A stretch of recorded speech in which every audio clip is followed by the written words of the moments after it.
Muito bem, essa é a nossa aula de desenho técnico sobre normas técnicas. Eu diria que é uma aula introdutória em primeiro lugar.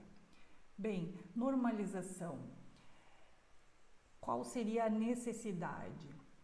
As prescrições estabelecidas em normas têm contribuído significativamente para a racionalização dos processos produtivos. A normalização abrange quase todos os setores, intervém na produção de objetos de uso corrente e contribui para otimizar os processos produtivos. Os objetivos, em geral, das normas são facilitar a comunicação entre os produtores e consumidores, simplificar os processos de produção por estar baseadas em princípios de economia de esforços, de materiais de energia, unificar as características dos diversos objetos, a sua fácil substituição e grande redução de variedades em armazenamento, especificar como devem ser controladas as características da produção e da recepção de objetos, promover a qualidade de vida em termos de segurança, saúde, proteção ambiental e apoiar a produção e a criação de objetos e soluções inovadoras. Isso no geral, certo, pessoal? É claro que os objetivos da normalização extrapolam bastante o que aqui está listado.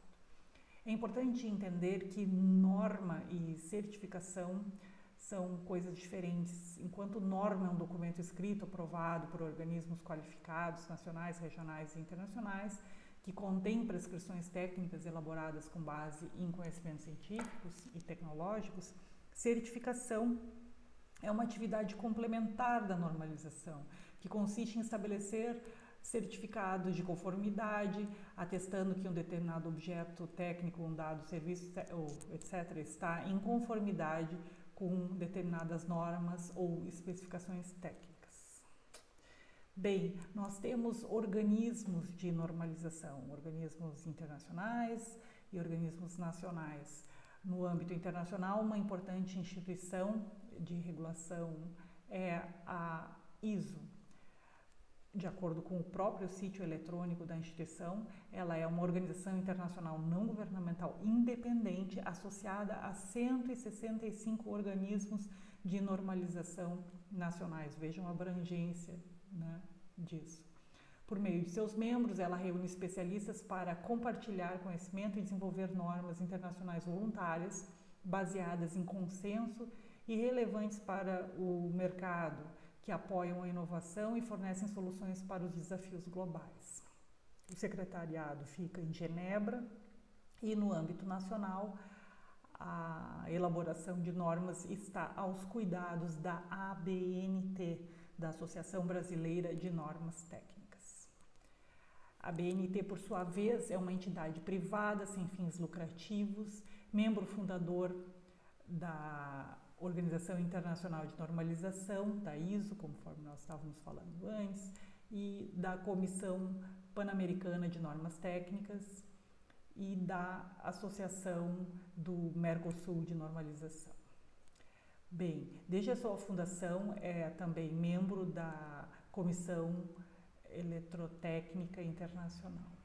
A ABNT é o Fórum Nacional de Normalização para o Reconhecimento da Sociedade Brasileira desde a sua fundação, em 28 de setembro de 1940, e confirmado pelo governo federal por meio de diversos instrumentos legais. Essas informações aqui foram extraídas do site da ABNT, certo? Ela é responsável, então, pela elaboração das normas brasileiras, que são formuladas nos comitês, e organismos de normalização setorial e comissões de estudos especiais também integram essa responsabilidade de elaboração das normas. Desde 1950, a ABNT atua também na avaliação da conformidade e dispõe de programas para certificação de produtos. Há pouco eu falava da diferença de normalização e de certificação, não é? Então, a ABNT dá conta, digamos, dessas duas facetas, não é? Bem, essa atividade está fundamentada em guias e princípios técnicos internacionalmente aceitos e alicerçada em uma estrutura técnica e de auditores multidisciplinares, garantindo credibilidade, ética e reconhecimento dos serviços prestados.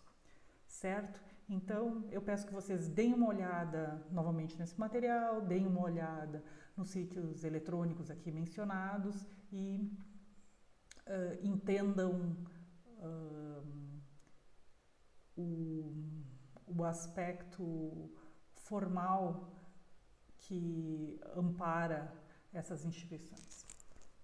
Bem, em relação ao desenho técnico, as normas destinam-se a definir os princípios gerais e específicos de representação gráfica, eu diria, aplicáveis aos desenhos técnicos de diversos universos disciplinares, entre os quais estão as engenharias, a arquitetura e a química.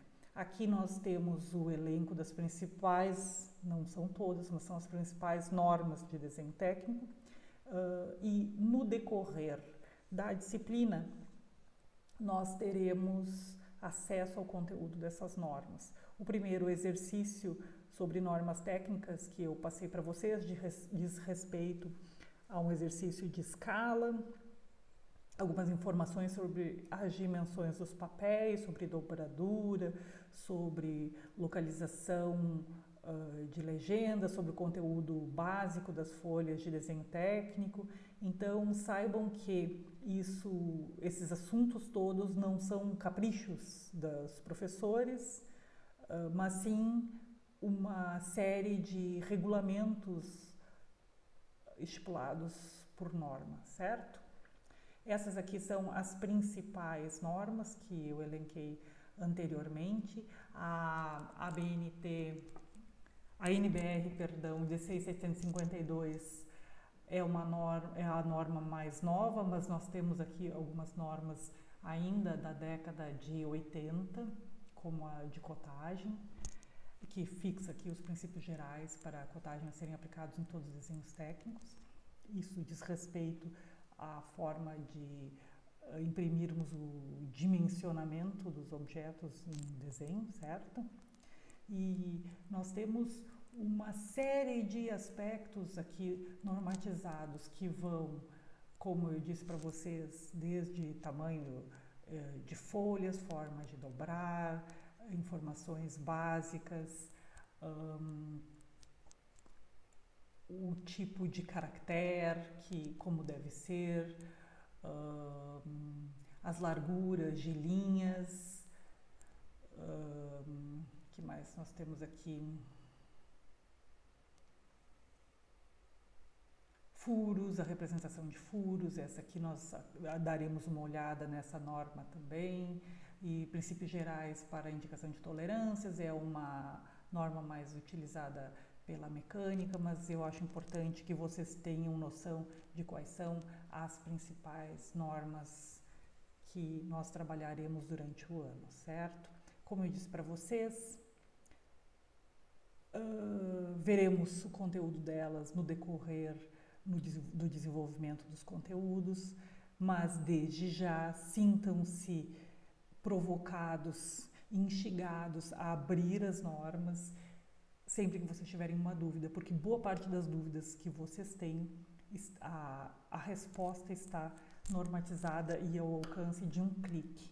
A forma de consultar essas normas, então, uma das formas pode ser através da biblioteca, eu deixo aqui o caminho, deixo os sites da ISO e da BNT para que vocês, se tiverem interesse, se aprofundam mais no assunto, e fico à disposição desde já para outras informações e espero mesmo que vocês se amparem sempre no conteúdo normatizado para o desenvolvimento do desenho de vocês, do desenho técnico. Até a próxima aula.